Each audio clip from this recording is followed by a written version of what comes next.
Amluk Dara is very special because it continued to be used till a very late period, also because it was on the way to the sacred mountain that was visited also by Chinese Buddhist pilgrims in the second half of the first millennium CE.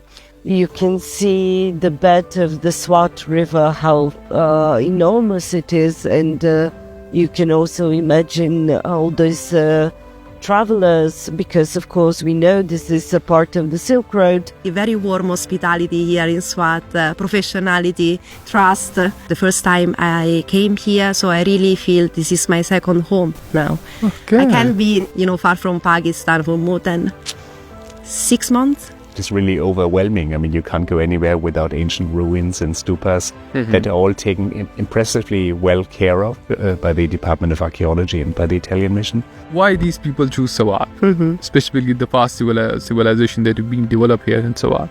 I really think that the first asset of Swat was agriculture, timber, minerals. That Buddhist was a very early establishment of Buddhism in Swat, because we have 2 inscriptions referring to the stupa. There's a Dharmarajika stupa, right? So a stupa established by the Dharma king, which is probably a reference to Ashoka. This year, so in 2025, we celebrate the 70th anniversary of activity in 70 Swat. years. Okay. And also friendship between the 2 countries, Italy and Pakistan.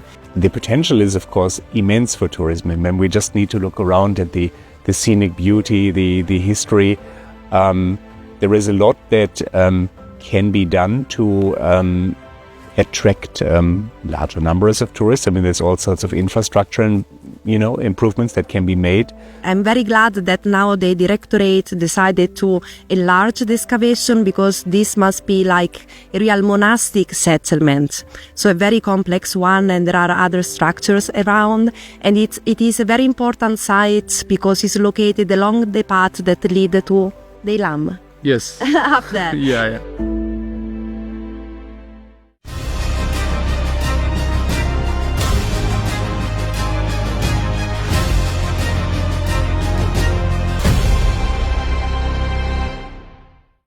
Hello everyone, I am Sohail Azhar Khan. Today we have a very special podcast series, and we are here at the Amluk Dara, which is a very heritage site in Buner, Swat district, almost adjacent to Buner.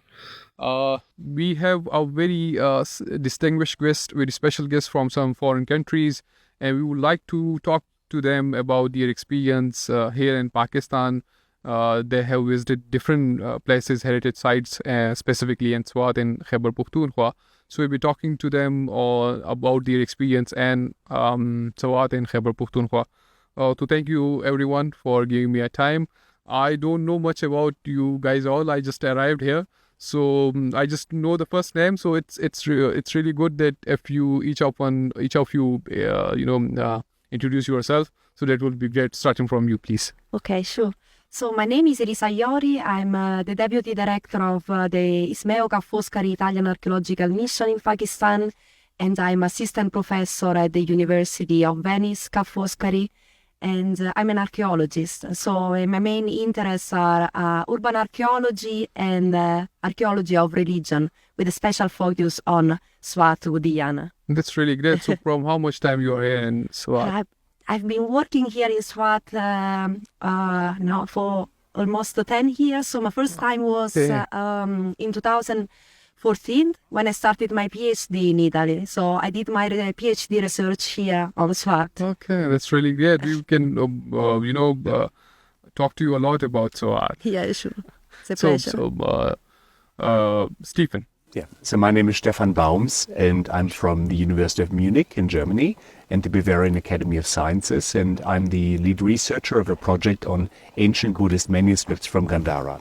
Okay, and so that's I have a team of 5 people there. It is one of these very long-term German research projects. So we have been running for 12 years. We have another 8 years to go, and then maybe longer, we shall see.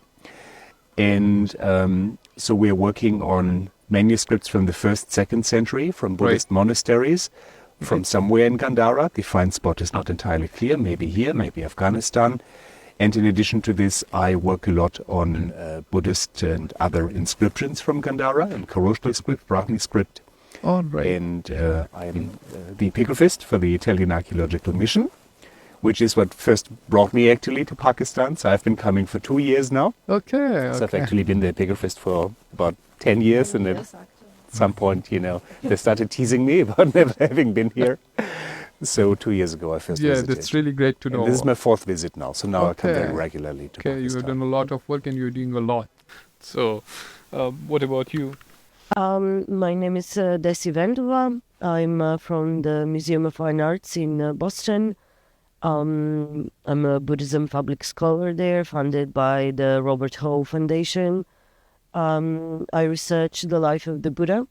I'm a Buddhist studies scholar, and I'm excited for my first visit to Pakistan. So we started with Elisa, who has been longest here, then Stefan, and I'm newly arrived in Pakistan, and I'm very excited to see all of those sites and the museums that have, of course, the artifacts from the sites, and to give a context to objects that I've been studying. Okay, that's very great to know.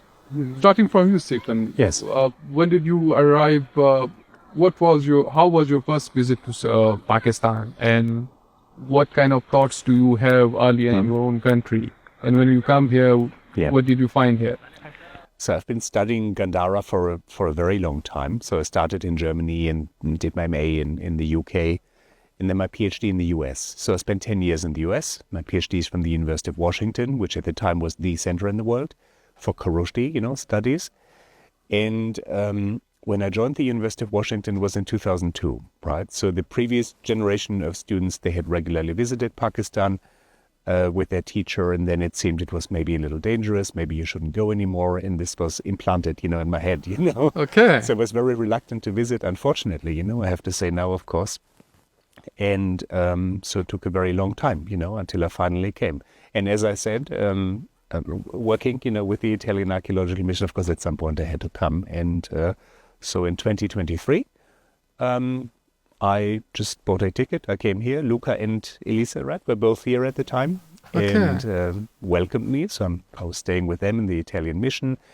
And Luca especially told me where to go. Stefan, today you go to Amluk Dara, tomorrow you go to Tokadara. Now you have to see our Sabchina. So he made sure that I got a very good overview, Right. I was here for 2 weeks and I got a fantastic overview of all the archaeological sites and, was inducted, to the practical work on the ground here. Okay, that's great. And it was a fantastic experience. I mean, it is Okay. wonderful being here, wonderful coming back. Okay. So, how was it, your learning experience? What did you find here that was really, make you wonder that this kind of, the sites we have in Khyber Pakhtunkhwa and so on? Yeah, I mean, finally I was really beginning to understand, where these inscriptions are from and how the sites are related to each other and why they are where they are, maybe on ancient trade routes, linked to each other. And before that, honestly, working on the inscriptions, it was just sort of this jumble of like place names, where they are from. And suddenly it's a solid geography and you really begin to understand the historical relationships of sites and the chronology as well. And then you can come back to the inscriptions themselves and you have a much more profound understanding of them. So I'm a firm believer now in like field epigraphy. Okay, that's really. What about you, Lisa? How was your experience till now in the last 10 years and so on? Well, it's a bit different from Stefan because, of course, I was a young student when I first came to Swat, and it was very exciting, of course, for me because I've been studying ancient Buddhist religion and Gandharan studies at the university as a student. And for me, I think I got the same excitement that the international student that are now here for this event have. So as I said, was the first year of my PhD, and I really had like the will to work here, like in a long-term perspective. And it was a different time from nowadays because was 2014, so the Swat was still under military control. Of course, the situation was safe, so because we were allowed, of course, to come here, you needed an NOC at that time. And I can tell you that, I mean, in 10 years, I can see how things have changed. At that time also, Gandhara was mostly a focus for scholars, was an area of research. But now I can see over the years, especially in the last 5 years, also thanks to the Directorate of Archaeology Museum of KP, of Khyber Pakhtunkhwa, that now Swat is becoming also a hub for touristic tours, and of course different kind of tourism are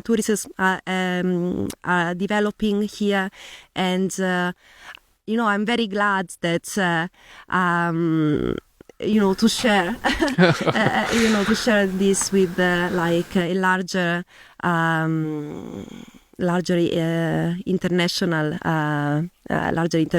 group, because I think I was very lucky. I was the first student at that time coming from the Italian Archaeological Mission, coming back from the site. I never felt in danger here, I have to say, because there is always this mix of hospitality, very warm hospitality here in Swat, professionality, trust, that I really appreciate. And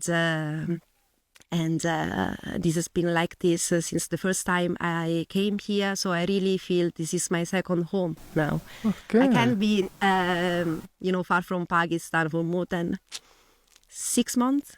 I need to come back. So you are here from last 10 years, and most of the time in the last 10 years you spent in Swat, in Khyber Pakhtunkhwa. Yes, that's the thing, because most of the time I've been visiting Swat. So it's very strange because I never visited Karachi, for instance, or other side like Mohenjo-daro, because when I'm here, I'm always very keen to to study and spend time in Swat. And but now I will start, exploring also, of course, other side of. It's been like more than 5 decades of the Italian mission that have been working here. Well, actually, this year, so in 2025, we celebrate the 70th anniversary of activity in 70 Swat. years. Okay. And also friendship between the two countries, Italy and Pakistan.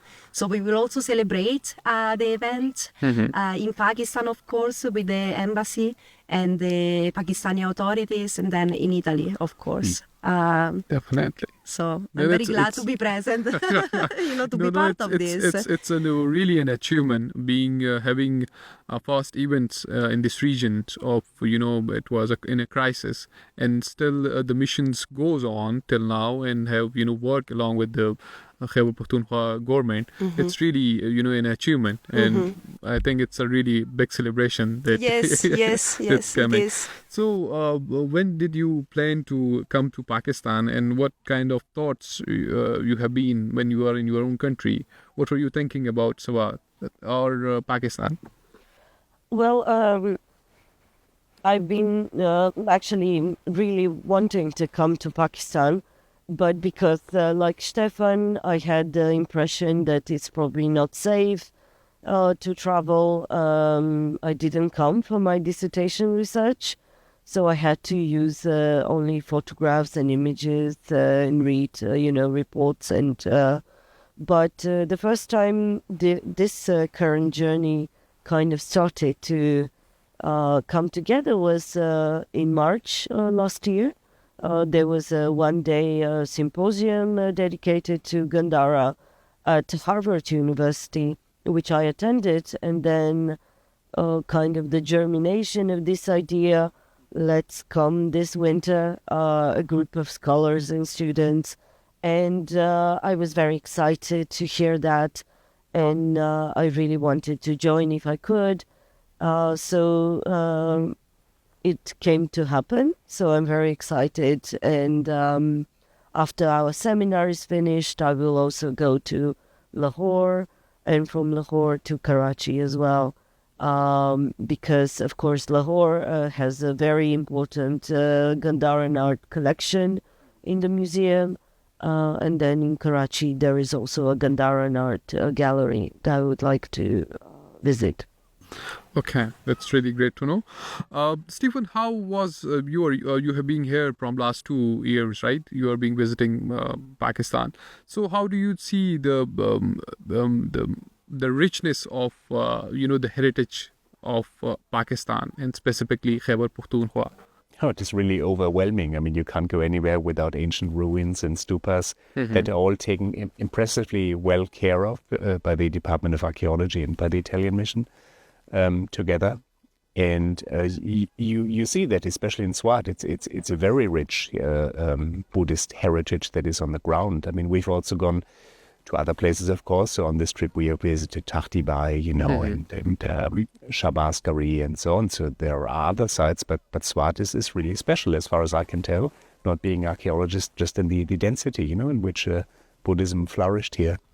So which is your favorite place? Oh, this is very hard to say. I mean, this is certainly one of them. Amluk Dara is beautiful.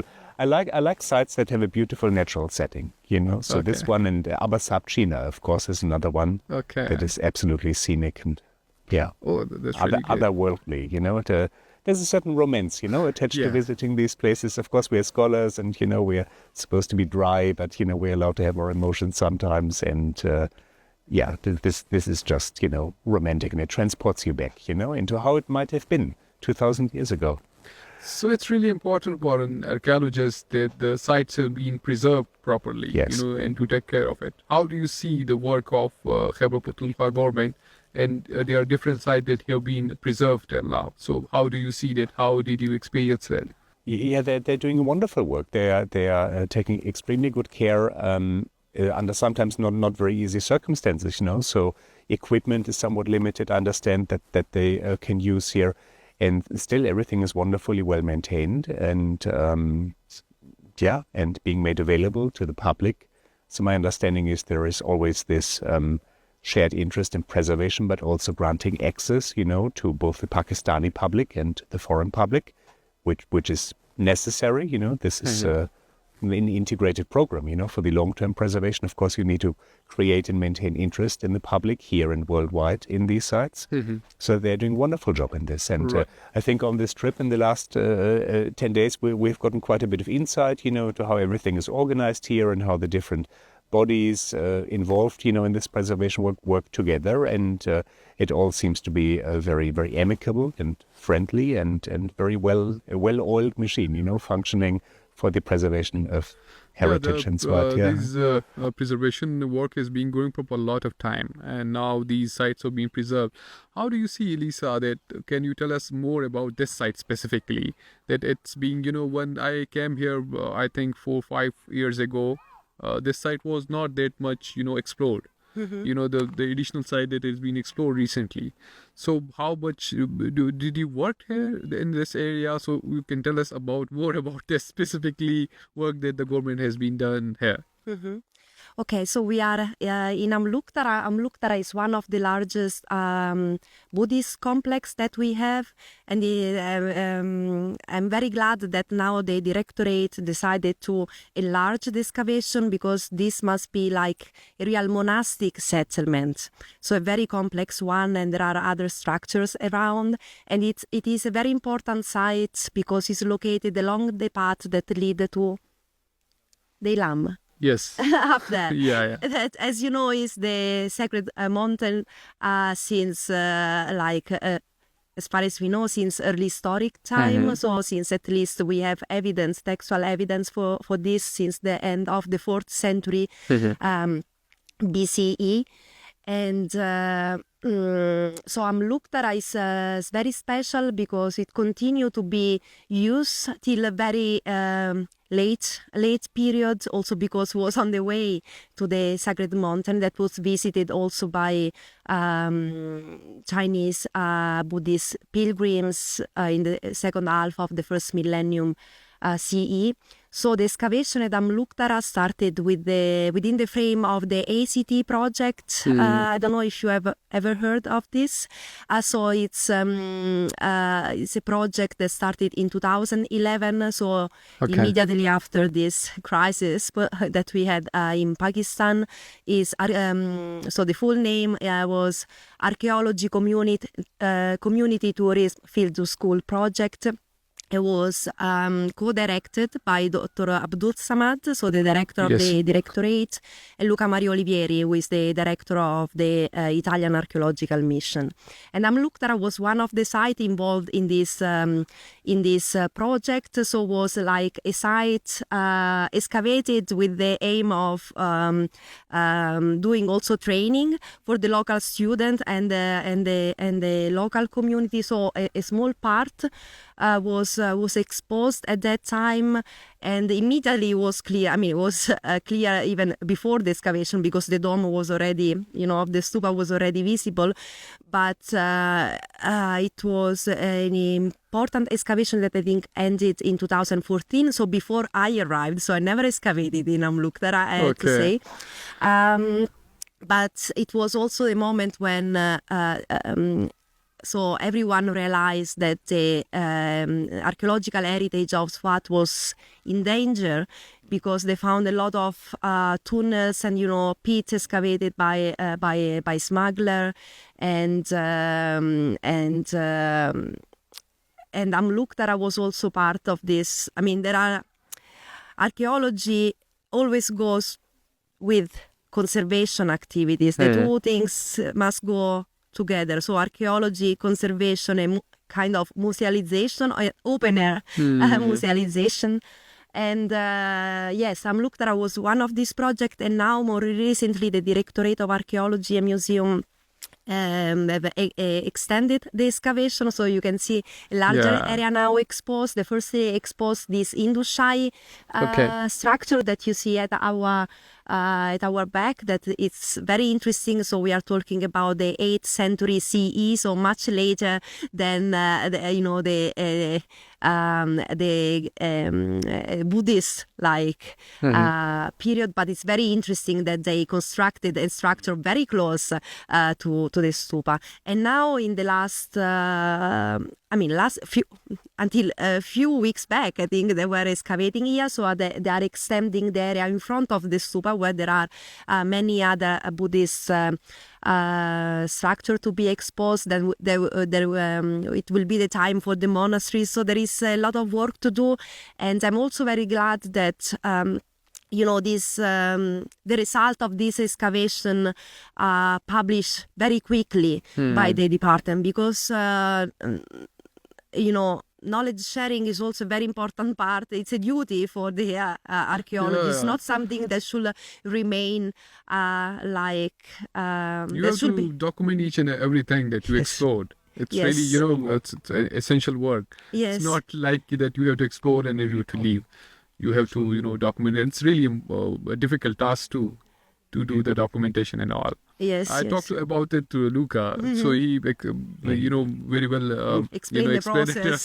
It's a long one. It's not like complex one. Yeah, definitely. Was necessary. So, how was your experience when you come to Swat till now? And I think it's the last day in Swat of you and the whole scholars that have been here from last 1 week almost. So how the government, how do you see the preparation, and how much people were facilitated throughout? Everybody was very welcoming, very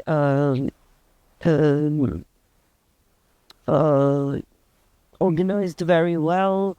The directorate, also Dr. Samad himself, and all the archaeologists, local archaeologists, the curators of the Swat Museum as well. So I've had wonderful conversations at the sites we were visiting. And I'm sorry, I'm a little, got a little chill. Okay. I think from climbing barricade, maybe. I'm sorry. I'm responsible for that. No, the weather, not you. But this, travel is like that. You can But everybody has been very welcoming, facilitated our stay very well. And I am looking forward to coming back. I think this will not be my last visit, for sure. There is a lot to explore further. And yeah. So did you mention about the Basira city, the Bricote site? So how did you find that site? First, personally, Chile. It was our Chilean day. We didn't have a lot. So of you stuff. climb up to that mountain, right? But we climbed up to the mountain. It was a wonderful view. You can see the bed of the Swat River, how enormous it is, and you can also imagine all those travelers, because of course we know this is a part of the Silk Road. And you can imagine the travelers and, their own impressions of their journey that we've read about in, ancient travelogues. So, yes, I was very moved to visit the site. Okay. So for me, the very exciting site is the Basira city. It might be from a lot of reasons, but recently when I climb up to that mountain, I sat on that temple. The view was spectacular of the whole river.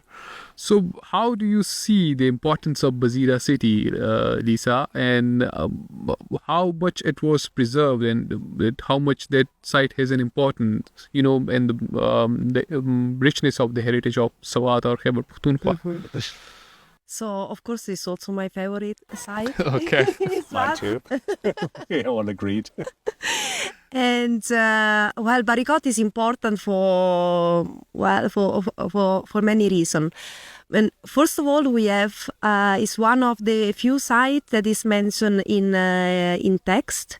So it's also one of the few sites for which we know the original name, because it was mentioned in classical sources, so very early period, end of 4th centuries, and then in later inscription. So we know that the city has a very spiritually charged name, because the original name was Vajra. You know how these terms is very important for a different religion, and it continued to be mentioned even in Tibetan texts of the 15th century CE. So you can understand that continue to be important for people for a very long time. So for me, from my point of view, Barikot is important, as I also try to explain to the student here, not because it was like the capital city of Swat, which was Mingora also in the past, but first of all because it's one of the few sites in Northwest South Asia that was investigated through with a scientific method. So we have a large amount of information of Barikot that at a certain point allowed us also to reevaluate also all the previous interpretation of other sites around Swat. So Barikot, so it's important for scholars, for the information that is providing for several periods, proto-history until medieval time. So there we can find all the phases until the Islamic period, from proto-history to Islamic period, and it was important in the past because it's located in a alluvial area. So from the top of the Barikot hill, we can see how wide was the valley, and of course, Swat in the past, one of the main assets of Swat was the agricultural resources, even in the past, because it was a double crop pocket zone. So when you can, you can have harvest twice per year. And Barikot is exactly at it's a strategic point location, as a strategic location, because control, the road. But on the other side, it's also in the middle of this three very fertile valley, and this is is one of them. So it was fortified like very early in the past, because to protect all the resources that the Barikot's inhabitants were holding. So this is one of the reasons why we have such a monumental building in Barikot. You have visited the Hindu temple up there, but it was a very rich and wealthy city, and we know this even if it's small. In the classical sources, is always mentioned as polis, so city in Greek, and urbs opulenta, that in Latin means very wealthy city. So Alexander came here for a reason. How do you see the conservation work that has been going on? Specifically, I just visited when the last time, so there was a shed installed through a kite project, and there's a lot of activities going on through the kite for the preservation and conservation of many sites in Swat. So how do you see that work that has been going on? I think this is a crucial aspect, as I already mentioned before, and for many years we have been kind of in charge of taking care of the site, and I'm very glad to see how also now the Pakistani authorities are taking over in a very good way this task, and I really appreciate the cover that they have done in the lower part of the city, that is very similar to the one that we have also in Peshawar in Gorkatri. I mean, I'm very attached to that area because I have excavated it. But I can see, so now I started, most recently I started also working in Butkara. And so I can see that since I've been visiting different sites, I can see that these conservation activities are going on in different area.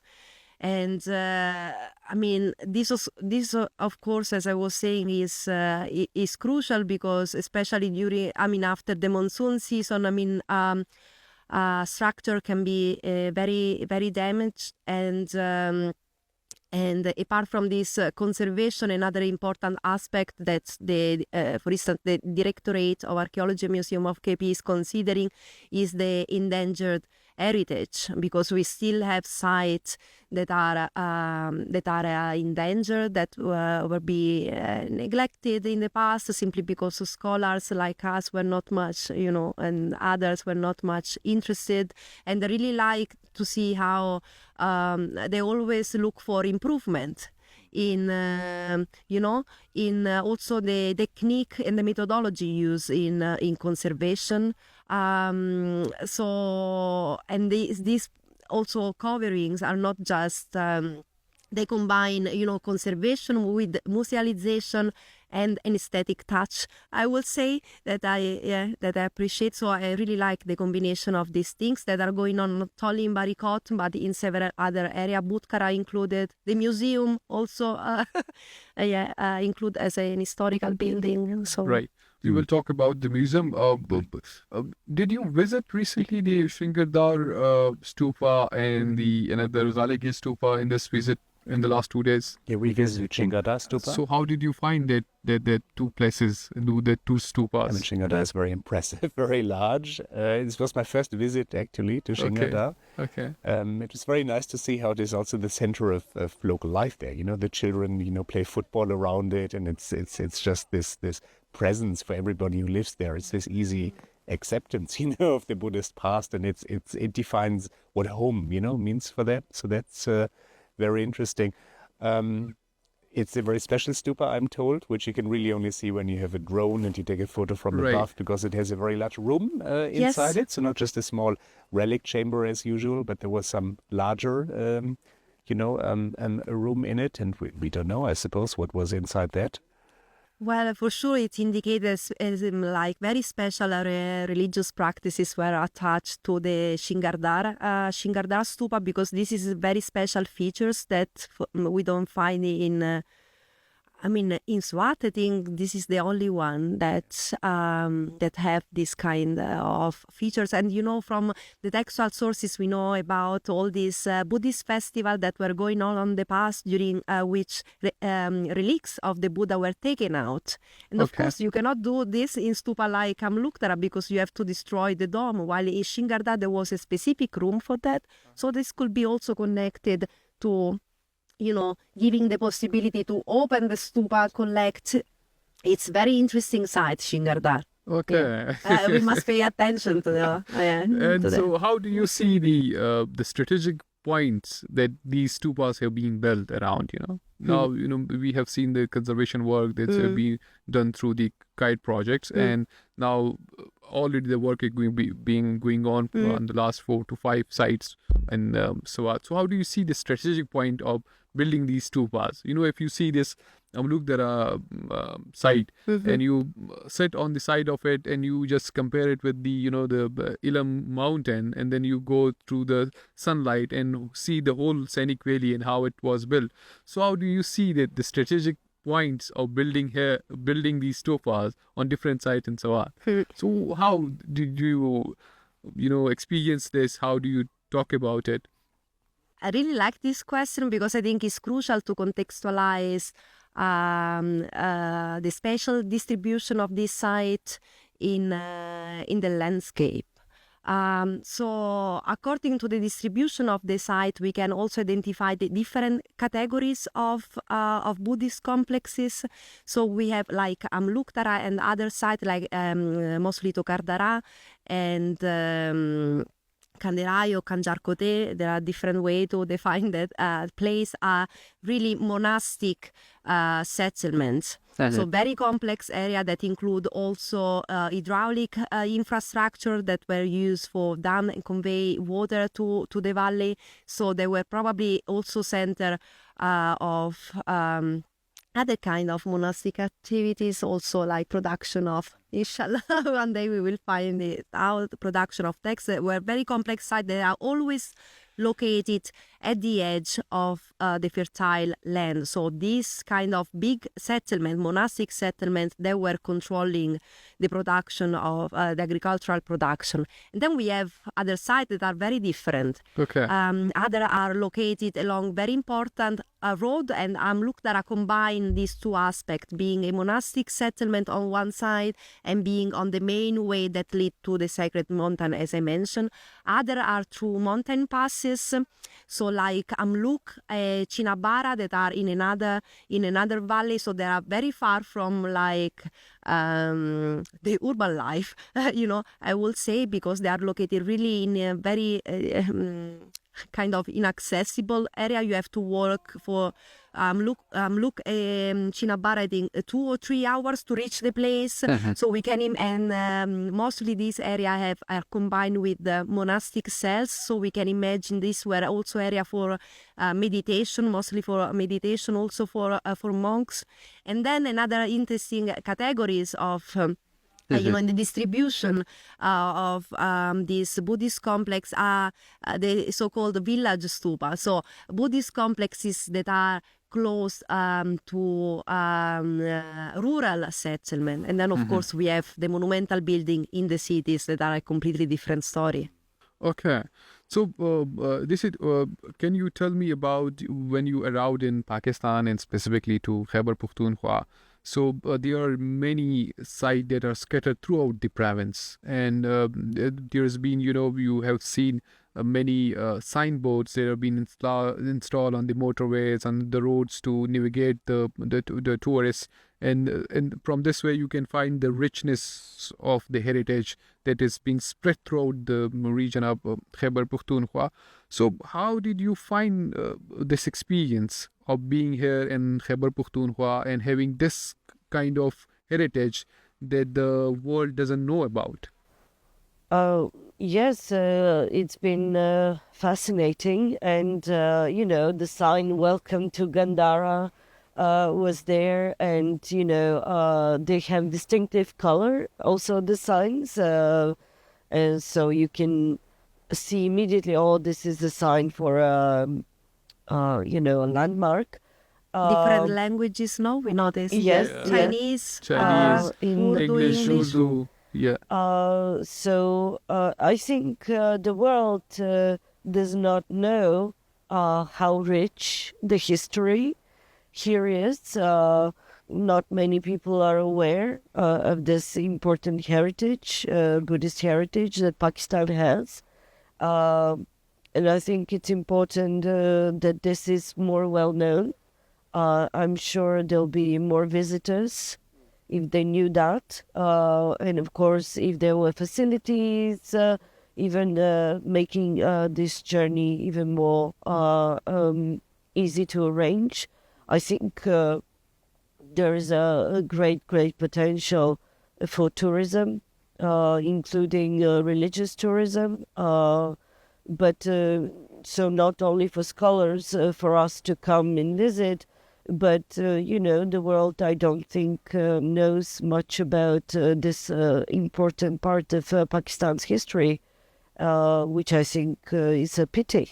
Yes, definitely. We want to have a norm not just to archaeologists to visit Pakistan and these archaeological course. sites. Who wants the other people that they have also come to Pakistan.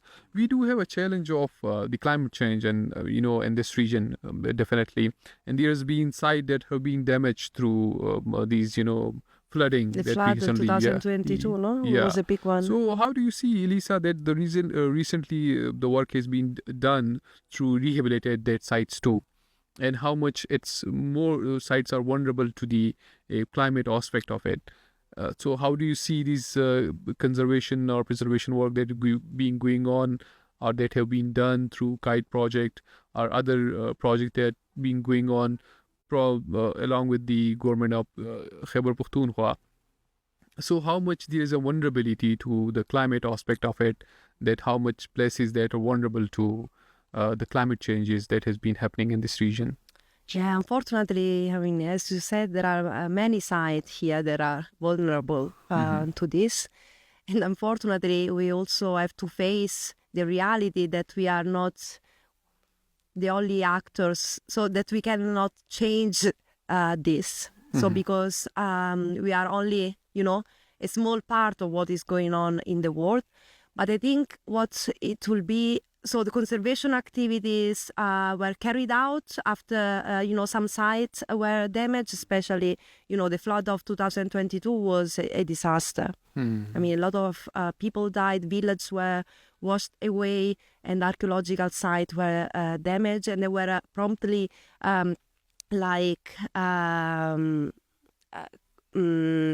maintained and preserved and restored by the authorities.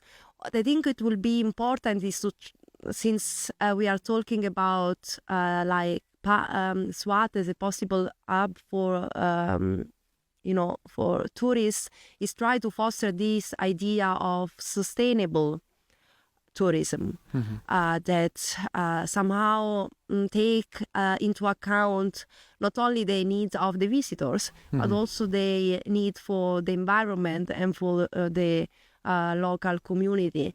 This is, I think, is something we can work on.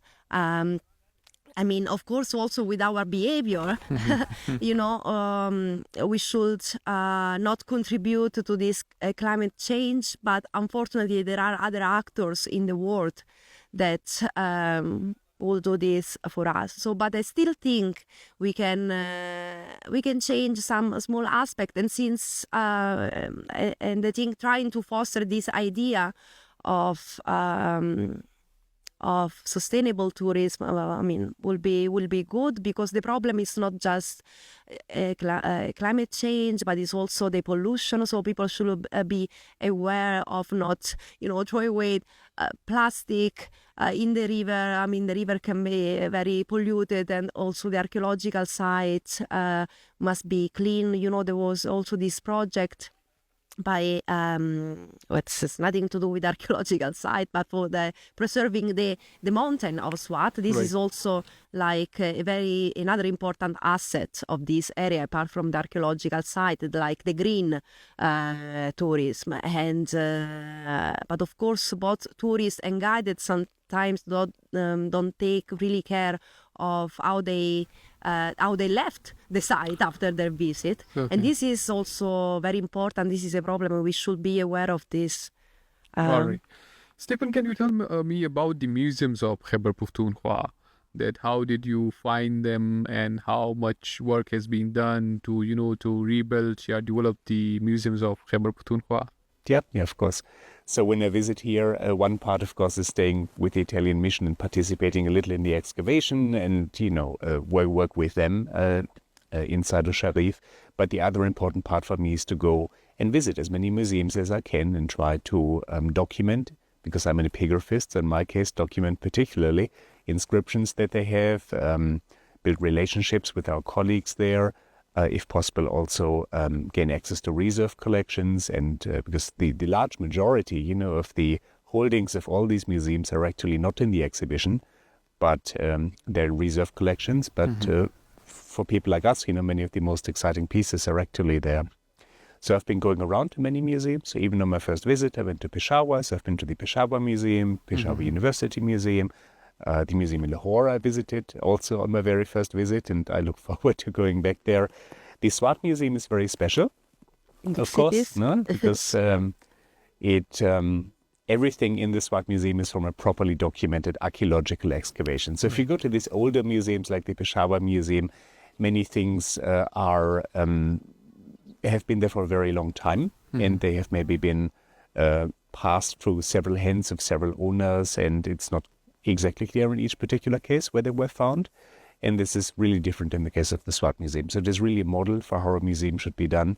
And it is, it is a wonderful research, institution for us, because we have the context for each individual item. Another museum I'd like to mention is the Deer Museum in Gandhara, which is a site museum, a very modern one with the two sites right next to it. So there you have the unity of the site where the objects are from, and then the museum. You can visit all of them easily, in half a day, and study them as an ensemble, together. Okay. So did you people visited the Budhgada site, or? Yes, we did. Yeah.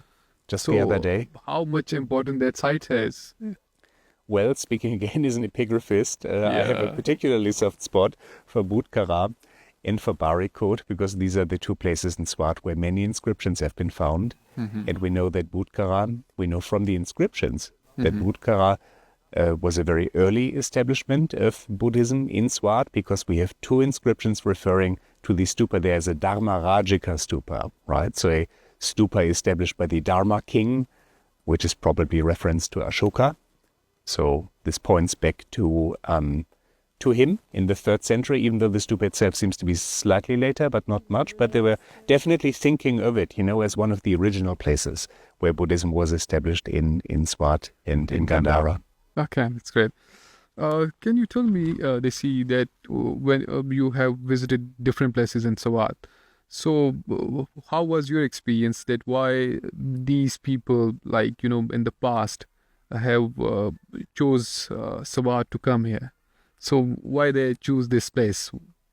That's an interesting question. You mean the Buddhists? Yes, the Buddhists, the Gandhara, the Alexander, all the people that have come here and they have stayed here, they have developed their civilizations here. I think one of the reasons perhaps is that this was a fertile place that provided a lot of resources, and also its own main roads that connected the world of that time.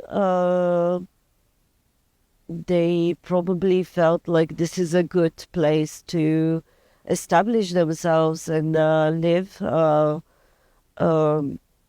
And because of that, we actually have this special type of Buddhist art that contributed, because this is a melting pot. Gandhara is a melting pot, and because of this special art, it influenced further the transmission of Buddhism to East Asia, for example, I don't know if I have an answer for why they chose it specifically, but there is a connection between, of course, the land of the original Buddhism and then the transmission of Buddhism through here to East Asia, and the rest of the world. So how do you respond to this question that I asked from the Rishi? So you have much knowledge about it. That why these people choose Swat, specifically the past civilization that is being developed here in Swat? Well, I have to say that as with the other colleagues of the Italian mission, we put forward an hypothesis for this, as we were mentioning also during our discussion in the previous talk we have during this event. I really think that the first asset of Swat was agriculture, timber, minerals. So it's an originally it started as a sort of agrarian urbanism that then developed because, as you know, it's economic capital can be reinvested in other form of capital, and this, when a land is rich, can attract a different kind of people. So skilled immigrants, like that, produce also probably that influence somehow also the way Buddhist art was produced, bringing new idea but also new tools for producing art. And this at a certain point attracted also the Buddhist community. But before them, of course, we know that so Swat is quite special because it's not exactly, on the way, the main road that connects Afghanistan to India, but it's a bit far away in the mountain. So you have to go, you have to have a good reason to go to Swat somehow. And as I said before, I think Alexander the Great also have a good reason. So here was the area where the surplus of food for the main reason on the plain, so Charsad and Taxila, was produced. So in order to control the main road between Afghanistan to India, you need to control the resources, and then means that you have to conquer Swat. So this is why Swat was so important for the different empires that developed in the area. Everyone had to go to come here. Ashoka did the same. So in Pakistan, as far as we know, from archaeological evidence, then there are also other graphical evidence, but the two Dharmarajika were established, one in Taxila and one in Butkara. They are very far, far away. But, the presence, the idea of putting a stupa here at the Mauryan time was a sort of political statement. Okay. I'm present here because this area is too important. And then, so there is an economical aspect into this that's possibly attract, also in connection with the Mauryan time, the Buddhist community to Swat. And then, of course, here there was... Buddhism flourished in such an amazing way. There is a concentration of site, a density of site that we don't have anywhere else. And this, at a certain point, this was connected also to the role that the monastic community and they had in the urban system of Swat and the relation they have with the urban elite living in the city because they were living far. So I really think everything started with this agrarian, let's say, urbanism. But then slowly, change. Remain the main asset, but of course, as I said, the capital was reinvested in creating social capital, cultural capital, symbolic capital, and so on. And this land, in the end, became the second holy land for Buddhists. All right. So, Stephen, how do you see the economic potential, or how do you see the tourism potential, and specifically in Khyber Pakhtunkhwa and Swat? Specifically, if we talk about the heritage richness of it. Actually, just wanted to add something to what Elisa just said. Right. You said this beautiful thing that it was close to the main road from India to Afghanistan, but just a little bit off in the mountains. I think maybe that is actually key, because the capitals of the large empire, the Kushana Empire and Peshawar and so on, they were down in the plains. And the imperial administration, they had to give equal consideration to all sorts of different religions. We see this in their coins. But here in this slightly distant place, in these mountain valleys where there were these local vassal kingdoms, I think they were much freer to actually put all their support, behind Buddhism and, as you said, make it this special second homeland of Buddhism. And yes, so this second homeland of Buddhism now, of course, we want to show to the world, and we want the world to be able to visit. You asked about how to best do this, yes? Yes, definitely. The potential of tourism in this area. Tourism. The potential is, of course, immense for tourism. And we just need to look around at the scenic beauty, the history. There is a lot that can be done to attract larger numbers of tourists. I mean, there's all sorts of infrastructure and, improvements that can be made. For people like us, it was very exciting to drive up this little road, to this village in the buses. But if you want a larger number of tourists, then of course, streets need to be improved. You probably need like little guest houses at the sites here. So the potential is great. It takes a lot of work. But of course, as we discussed earlier, you need to consider what is the right balance? What do you want? I mean, we have many places in the world where we now discuss over-tourism, and of course, we are very familiar with places like Venice, Yes. where you live now, and Barcelona and so on. Solutions are being discussed there. We can also look to other countries in Asia, like Bhutan, where they went for lower numbers of tourists, but they charged them a lot, So I think there is a large amount of money you have to pay just to be in the country. And one needs to consider, these different ways that one could develop tourism and find out what is best for Pakistan and what is best for Swat. Many people, of course, would be precisely attracted, because it is a little off the beaten track. It is still relatively peaceful. And this also needs to be preserved. So I don't think the answer is just more and more and more numbers, but the right kinds of tourists, the right balance, of numbers, and always in dialogue with the local communities, so that they are involved, that they're happy with the numbers of tourists that are coming, with the kinds of tourists that are coming. So the fortunate position in which Pakistan and Swat are is that tourism is only now beginning to be really developed, and it can learn from how other places in the world have dealt with the problems that can arise and how to navigate them. It's really important to consider all the aspects that you have been mentioned, and it's really important the communities around, the locals around, to have the ownership of these sites. But Elisa will agree with me that in the past so many years that these sites have been more developed, more preserved, and now the tourist number is going increasing. It's increasing aggressively. Every month, every second month we have international delegations, scholars from across the world. They come to Swat, they visit different places. So how do you see this increasing number of tourists and the work that has been done, and have connection to all the world? Specifically, if we talk about the archaeological department, the tourism department that has been working on this aspect.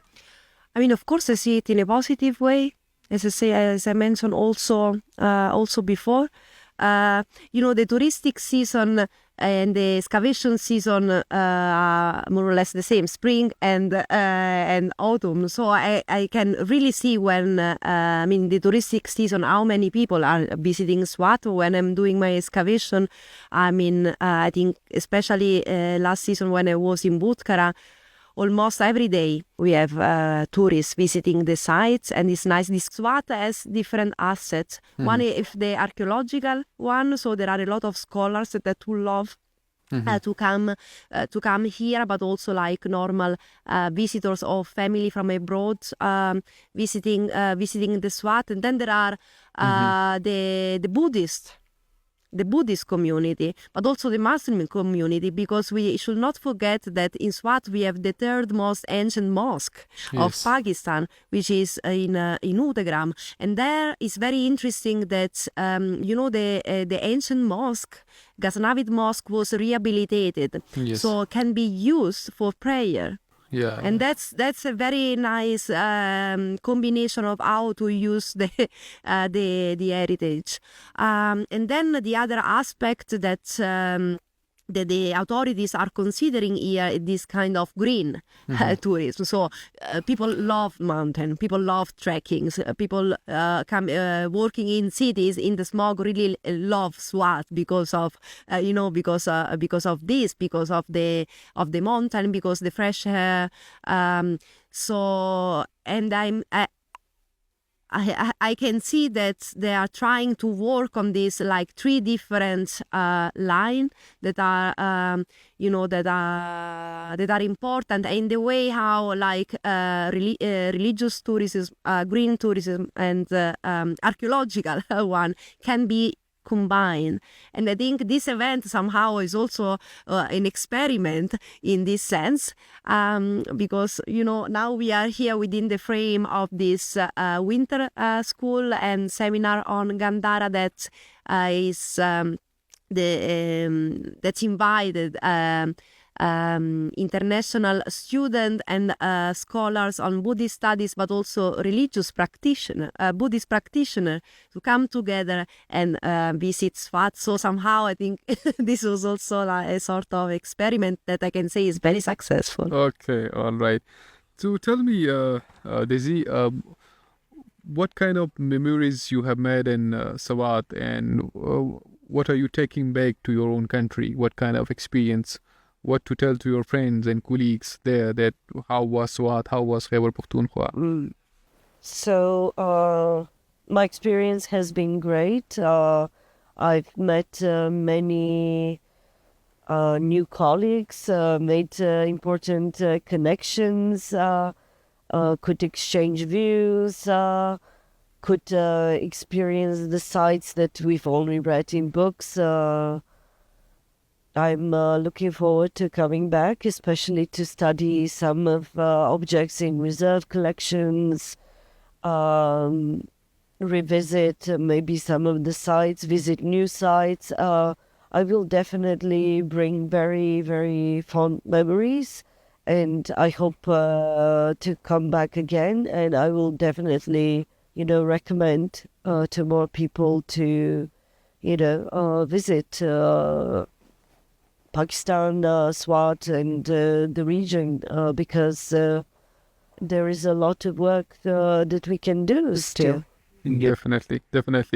So the last thing I would like to know from the Stephen, that how much these kind of activities, that delegations, the former missions, the diplomat, the scholars, the archaeologists, and what all the tourists came to Swat specifically for the heritage site exploration, the archaeological site exploration, and how much it has the importance to have a connection across the globe, to have connect to the other world too, and have a really religious harmony can develop throughout the globe.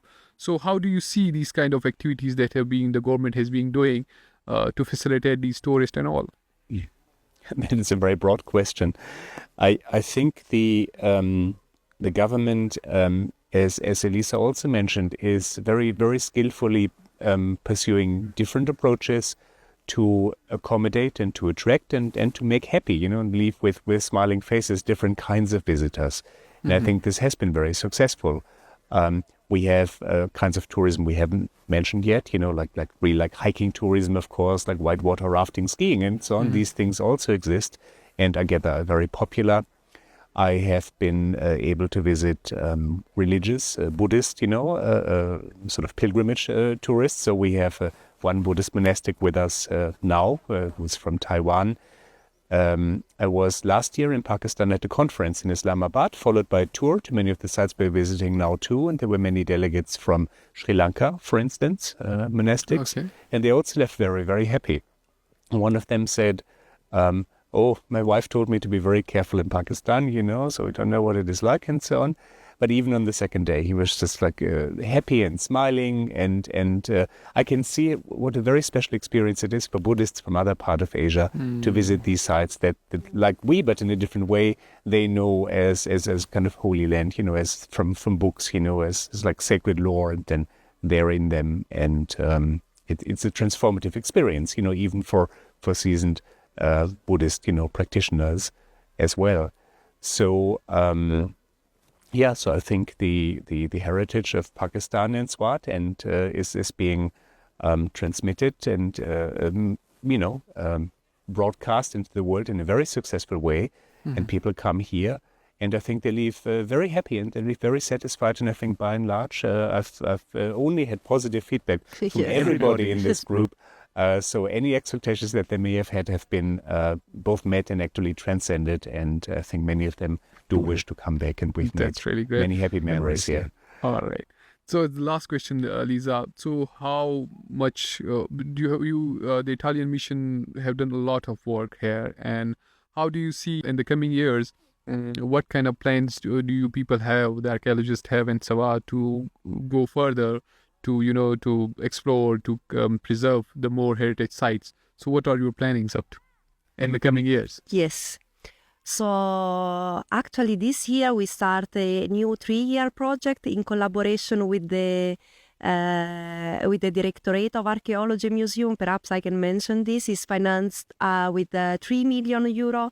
It will try to combine, I just said, it will try to combine like archaeological heritage with also like the natural tourism. So the idea is to excavate to create a new trail for tourists that will combine like archaeological interest, but also interest in like trekking and nature in Swat. So the plan is to excavate 6 and work on the preservation and musealization together with the Dome on 6 different archaeological sites that will lead the tourists from Islamabad, so from the border between, so from Taxil I meant, so between KP and Punjab to Swat. Somehow this reproduce also the ancient road that was used by the ancient inhabitants of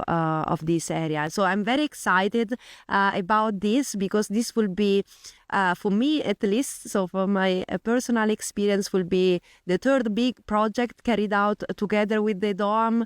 And as Stefan already mentioned, they were involved also in the organization of this event, and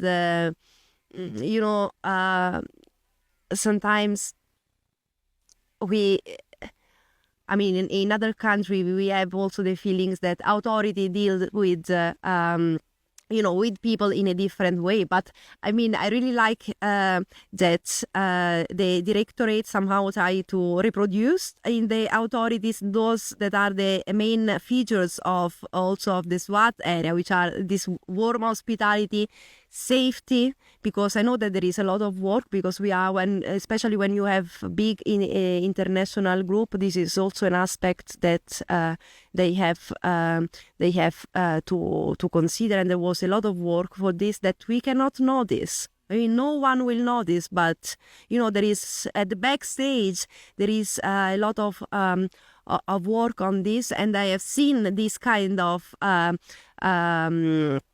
organization also during our archaeological project, and I always appreciate this. So I really look forward to work with them again the next 3 years. Then I'll let you know in 3 years what will be the next plan. Definitely, we will be following your work, and we will be really glad that we have more achievements in the Valley of Swat and our overall Khyber Pakhtunkhwa. Thank you so much.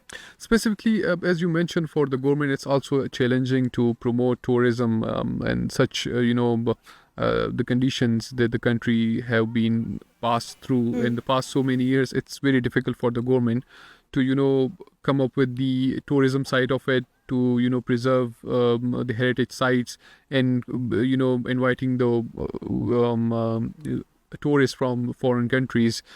And secondly, they have done preserve many sites in Swat, and they are also working hard into it, but there's more to be done to to have more achievements in this area. Lastly, one thing, how did you find this experience of community podcast? If I ask each of you, how was this experience that we are talking in the open air and the podcast and you're in the open sky? Okay, so first I have to say that I really don't like interview. So I was very scared when they told me, okay, we are going to do an interview for 1 hour. But in the end, I mean, probably also because of this environment, I feel more, and for you, you are very good. Thank you. Thank you. I felt like quite comfortable, and in the end it's nice to discuss about this topic also with with the people that have the task to to spread Right. How did you Spread find it, this. Stephen? Yeah, it's a great idea. Just as you said, the viewer should be able to see what we are talking about as we are talking about it. Yeah. And I mean, today is a particularly beautiful, sunny, balmy day, so it was actually much the light more. is constantly changing. It's very difficult for our cameramen to make that, your faces to be There's been a lit. little bit of distraction in the background, as our 30 Yeah. participants are Yeah. all over the place exploring, Yeah. was in a watching way a illustrating little what we are boy talking about live. running with his goat over there. It Ah, was he got very distracted. adorable. So do you like this experience of podcast and the open sky? Open air, nice scenery, nice conversation. I think it's It's the wonderful. best combination, probably. I wish I was less stuffy. Thank you so much, Desi. Thank you so much, Stephen. Thank you You're so much, welcome. Thank you. Elisa, for your time, for sharing your thoughts with us. And it's really a kind of very good experience for me too, to you have, understand the things from your all perspectives and see that how the thing has been changing in this country and hopefully around the globe too. So thank you so much for your time. Thank you.